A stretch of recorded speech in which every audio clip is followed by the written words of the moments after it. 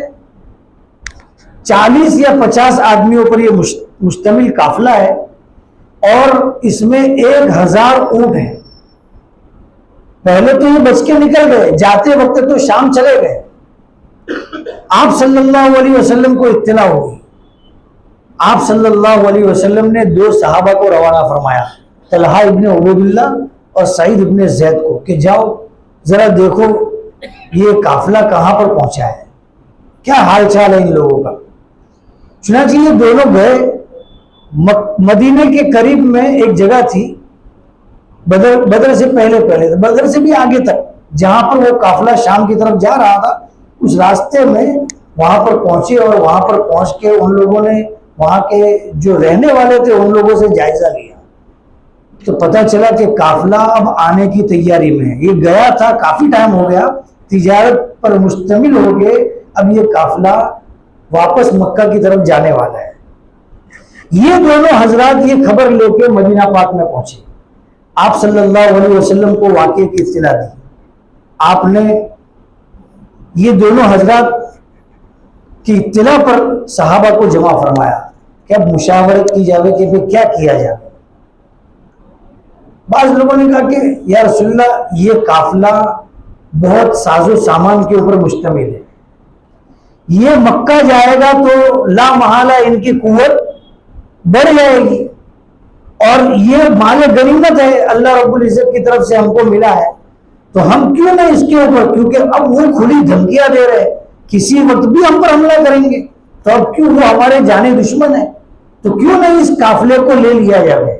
آپ صلی اللہ علیہ وسلم نے صحابہ کے مشورے سے جماعت پر اعلان فرمایا کہ چلیے اب اللہ کا نام لے کر نکلیے، لیکن چونکہ یہ قافلہ 50 60 یا 70 لوگوں پر مشتمل تھا تو کوئی خاص اعلان نہیں تھا اس کے لیے، بس یہ کہا کہ بھئی جانا ہے، تو 313 افراد جمع ہو گئے کہ ہم چلنے کے لیے تیار ہیں۔ اس میں سے 82 یعنی 82 آدمی یا 86 آدمی مہاجر تھے، اور 60 کے 70 کے قریب اوس خاندان کے تھے، اور 170 خزرج خاندان کے تھے، یعنی انصار کی تعداد زیادہ تھی۔ اب یہ لوگ جب نکلے ہیں یہاں سے مدینہ پاک سے، تو ان کی جو کیفیت ہے وہ کیفیت جو مورخین نے اور سیرت نگاروں نے لکھی ہے کہ ان کے پاس 2 گھوڑے تھے۔ کتنے؟ 313 کا لشکر ہے لیکن گھوڑے 2 ہی ہیں، اونٹ 70 ہے، 70، 313 لوگ ہیں تو باری باری سوال ہو رہے، اور ہتھیار بھی اتنے بڑے نہیں ہیں، کیونکہ یہاں تو مسئلہ کس کا ہے؟ چھوٹے سے قافلے کا ہے. تو اب قافلے کا مسئلہ ہے تو کوئی ٹینشن کی بات نہیں. تو اتنے سے ساز و سامان کے ساتھ یہ لوگ نکلے ہیں. جب یہ صفرا نام کی ایک جگہ ہے جو بدر سے پہلے آتی ہے، وہاں پہنچے ہیں، تو وہاں پہنچ کے آپ صلی اللہ علیہ وسلم نے 2 آدمیوں کو بھیجا کہ جاؤ ذرا آگے کی خبر لو کیا ہے. جب آپ مدینے سے روانہ ہوئے ہیں تو ابو سفیان جو گئے نا، وہ کوئی بیوقوف آدمی نہیں تھے، بہت چوکنا آدمی تھے کہ میں مدینہ پاک کے قریب سے گزرنے والا ہوں تو کہیں ایسا نہ ہو کہ محمد اپنے ساتھیوں کے ساتھ مجھ پر حملہ کر دے. تو وہ بھی اپنے جاسوسوں کو روانہ کر رہے ہیں. ان کو جہاں وہ طلحہ ابن عبید اللہ جہاں تک گئے تھے وہاں پر اس کے جاسوس پہنچے. ابو سفیان خود پہنچے، جا کے دیکھا، پوچھا کہ یہاں پر کوئی مدینہ کا آدمی آیا تھا؟ کب کوئی آیا تو نہیں تھا، 2 آدمی آئے تھے اور یہاں سے پانی بھر کے گئے. کہاں پر؟ یہاں ایک کنویں کے پاس سے پانی بھرا ہے. چنانچہ ابو سفیان وہاں پر گئے، جا کے دیکھا اونٹ جہاں پر بیٹھے تھے وہاں کی مینگنیاں توڑی. مینگنیاں یعنی اس کا جو اونٹ کا گوبر ہے اس کو توڑا. تو اس کے اندر سے کھجور کی گٹھلی نکلی، کیونکہ اونٹ جو ہے نا مدینہ پاک کے، ان کے غذا کے اندر یہ چیزیں ہوں گی تو اب وہ کھائے گی. تو مدینہ پاک کی کھجور مشہور ہے، اور جگہ پر اتنی کھجوریں ہوتی نہیں. یہ سمجھ گئے کہ مدینہ سے ہماری جاسوسی کے لیے 2 آدمی آئے تھے. چنانچہ ابو سفیان نے اپنے آدمی کو روانہ کیا. وہ واقعہ میں نے پہلے بھی بیان کیا تھا کہ زمزم ابن عمرو غفاری کو بھیجا کہ جا کے مدینہ میں چنگار کر اعلان کرو کہ آپ کے قافلے کی نگرانی کے لیے پہنچو. چنانچہ وہ لوگ پورا آدمی کو دوڑایا. یہاں ابو سفیان اپنا دوسرا راستہ پکڑ کے مکے کی طرف روانہ ہوئے. وہاں اطلاع ملی مکہ کے مشرکین کو کہ ہمارے تجارتی قافلے پر محمد حملہ کرنے کے لیے نکلے ہیں. وہاں ابو جہل نے آواز لگائی کہ اپنے قافلے کو بچانے کے لیے نکلو. بڑے غصے میں ہے، جوش میں ہے کہ آج تو محمد کو دکھا دیں گے. ان کی جرأت کیسے ہوئی ہمارے قافلے کی طرف نگاہ اٹھانے کی. یہ جوش کے ساتھ اور اس شوق کے ساتھ یہ لوگ اعلان کر رہے ہیں 1000 کا لشکر تیار ہو گیا، بلکہ 1300 کا لشکر تیار ہو گیا. بعد میں 300 لوگ واپس مڑ گئے تھے. تو 1000 کے لگ بھگ یہ لوگ مشرک تھے جو تیار ہوئے. 600 ان کے پاس زرے تھی اور 300 گھوڑے تھے. اور ایسے لاؤ لشکر کے ساتھ ہر روز ایک اونٹ کی ذبح کرتے تھے. لاؤ لشکر کے ساتھ یہ لوگ روانہ ہوئے. یہاں حضور صلی اللہ علیہ وسلم بے سر و سامانے کی حالت میں. اللہ کو یہی منظور تھا، اللہ کو یہی منظور تھا. آپ صلی اللہ علیہ وسلم نے جہاں پڑاؤ ڈالا تھا وہیں پر آپ پر وحی کے ذریعے اطلاع دی گئی. بعد میں جاسوسی بھی ہوئی، جاسوس نے بھی آ کے بتایا. آپ کو وحی کے ذریعے اطلاع دی گئی کہ 2 جماعتیں ہیں مشرکین کی. ایک تو قافلہ ہے تجارتی، یا ایک مشرکین جو مکہ سے روانہ ہوئے ہیں آپ کے قتال کے لیے. یہ دونوں میں سے ایک ضرور تم کو ملے گی اور اس پر فتح تم کو ملنے والی ہے. یہ وحی آپ صلی اللہ علیہ وسلم پر آئی. اب آپ صلی اللہ علیہ وسلم کو جاسوس نے آ کے خبر دی کہ اس طریقے سے یہ لوگ قافلہ تو بچ کے نکل گیا ہے، لیکن دوسرے جاسوس سے پتا چلا کہ مکہ سے روانہ ہو چکا ہے.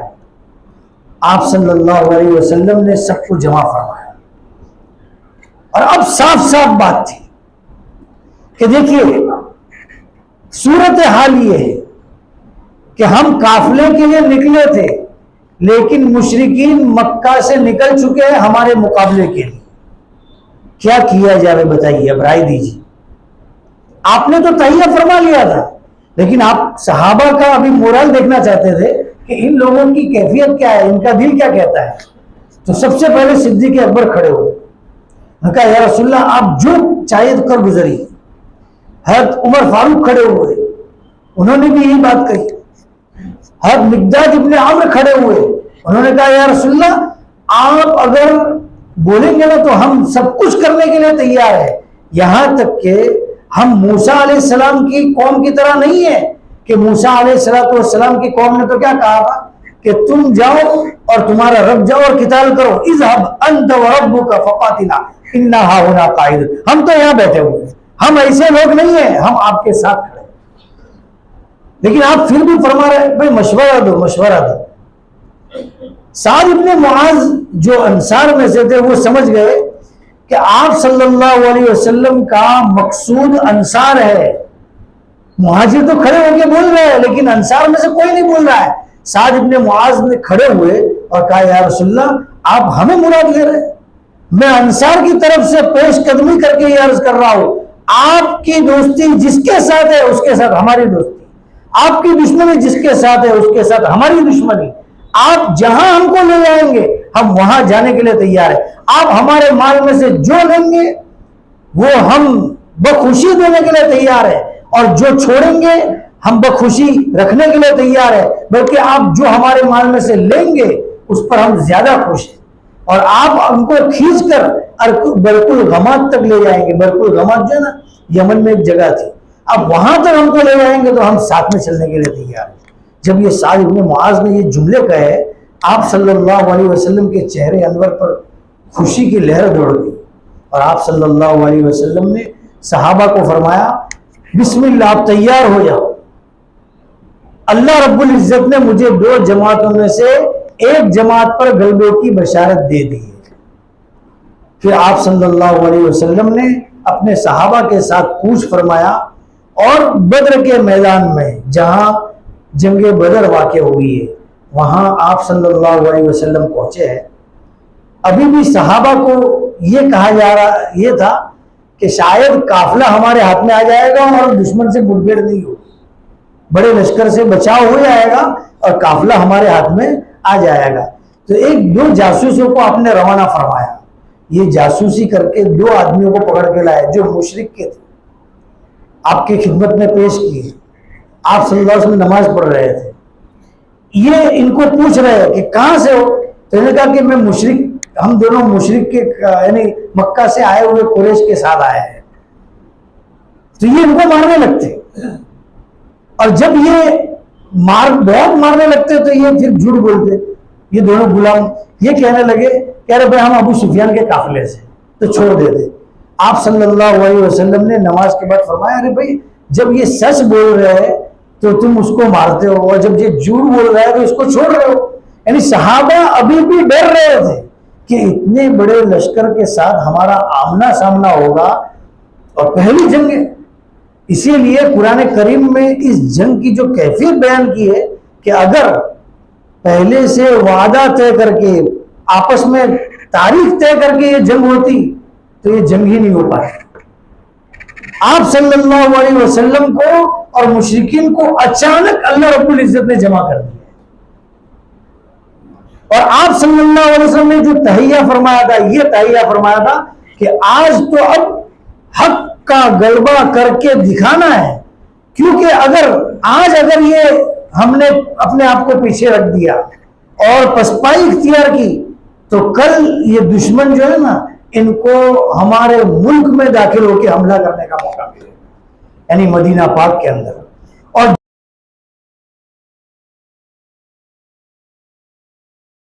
یہ آپ صلی اللہ علیہ وسلم